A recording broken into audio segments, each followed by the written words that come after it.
they will vote peacefully. But after voting,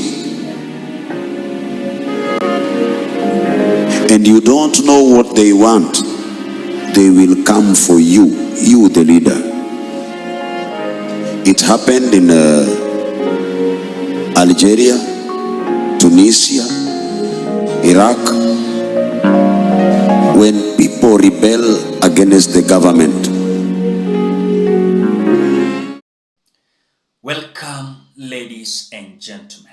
Thank you so much for your always great support. Do you remember during the last general election 2022, when Pastor Ezekiel prophesied about how election was going to be conducted? He said it very clear that the election was going to be peaceful.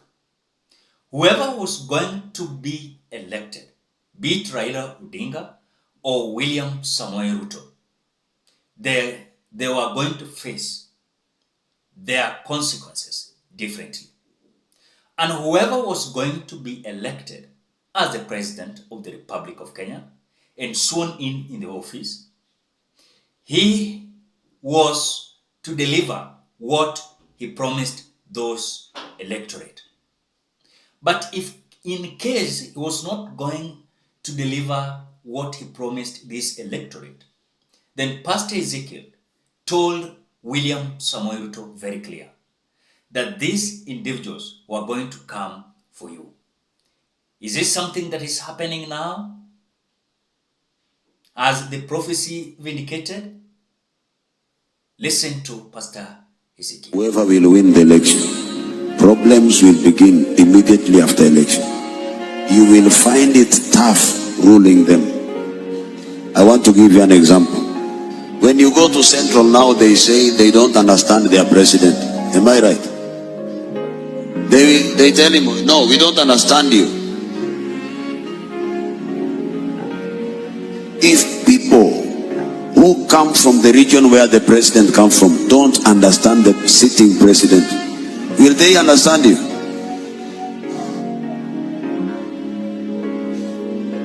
A people from the region where the president comes from, the sitting president, even if president decides to do something good, whether he gives them title deed, he give us title deed, but we don't understand you.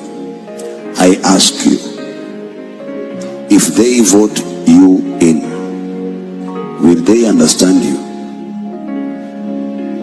You give them food, they say we eat, but you must listen to us. What? Then someone comes, whether it is Azimio or Uda, you come, they vote you in. Remember, they are looking for something, they are not looking for someone. And you give them good words and they vote you in. And you don't give them what they want, and what they want you've not understood. They will come for you. So that is about our general election.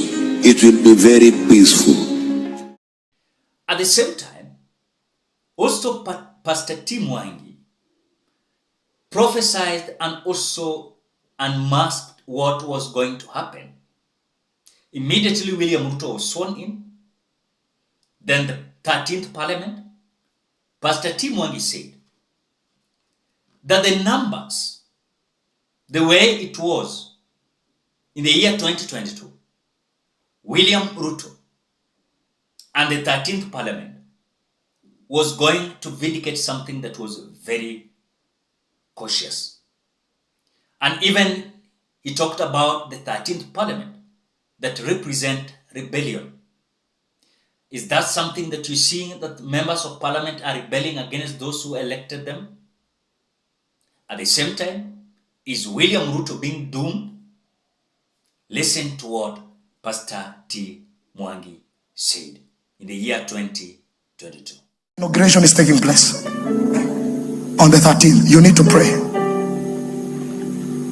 On the 5th day, they made the ruling of the 5th president. So that man will need double grace to rule. Because on the day of his inauguration, that number, and the parliament is dealing with that number, is conflict. It takes double grace. Now, don't think I was on the other side. Now you're saying, Nika pastor na comfort. Kubali ishe. We are Kenyans. The same song we are singing, we sang 10 years ago. Si uchawi ni maombi. That song. Sometimes I always agree with Pastor Ezekiel and Pastor Tim Mwangi. When these politicians usually storm the street during the electioneering period, they usually have a lot of promises. Left, right, center. And even some promises they cannot even actualize them. So when William Ruto was campaigning, remember, William Ruto promised a lot of things. A lot of things. Even for him, he doesn't remember some promises. But remember, this common mwananchi, they usually don't forget. You promised them about free pampers. You promised them about free education. You promised them about loans, free interest loan. You promised them that the government was going to be for Mama Mboga and border people. But what they are seeing today is actually hell out of your government. At the same time, when you look at even what Pastor Ezekiel said, that if you are going to be elected, sworn in the office, and you don't listen to the people, these people are going to come for you. That is what Pastor Ezekiel said. At the same time, Pastor Tim Mwangi joined that prophecy and said that this 13th parliament is a number that represents rebellion. And it is going to be disaster. Are we seeing the disaster in the National Assembly, especially Parliament? Of course, yes. Because we are having members of Parliament who just want to serve William Ruto as their master and not to serve the people as their master. Sometimes you look at the policies of William Ruto, you ask yourself, am I dreaming to see a member of Parliament just supporting any policy because he is just there to defend William Ruto's interest? But again, remember one thing, there are some members of Parliament that are just a representative of rebellion. It is not just to rebel against the government, but also members of Parliament who are going to rebel on either the public or the president.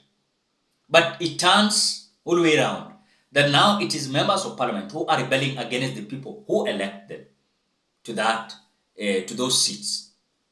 So I think the prophecies has been vindicated, and the reality and the truth of the matter is that William Ruto must listen to the people. Even if these Gen Zs will stop their mandamano, they must learn to listen to the people, or they are ready to destroy themselves. You know, it is not going to be just that when we elect leaders, we forget, then we say that, wacha tuwachane now, let them do whatever they want. We are waiting for them 2027. Then after that, you will see them also doing the same thing they did in 2022. They will start confusing us with a lot of fundraisings, dishing money all over, promises after promises. Then again, you elect those who should not be there in those offices. They start again rebelling against us. So the message is very clear. The people are demanding what is theirs. The people are demanding that William Ruto must consider the interest of the people, not the interest of these members of Parliament. So it's like this thing throwing William Ruto into a lot of traumatizing fear that he doesn't understand even what should I do. What should I do? Because the main aim of William Ruto literally immediately in the last general election, William Ruto captured all the institutions of the Republic of Kenya. Look at the judiciary, look at the parliament, look at the executive that he's leading. At the same time, look at the police, look at the DCI, look at the EACC, and several independent institutions across the Republic of Kenya. In the name of uniting Kenyans, but capturing these members of parliament and other independent institutions, in the name making that Kenya to be great. But on the other side, Kenyans are feeling the pinch of the government of the day. Ladies and gentlemen, at this hour, what do you think? Drop your opinion at the comment section below. Otherwise, thank you so much because of your great support. Please consider subscribing, liking, commenting, and sharing this video. Bye-bye till we meet in another video.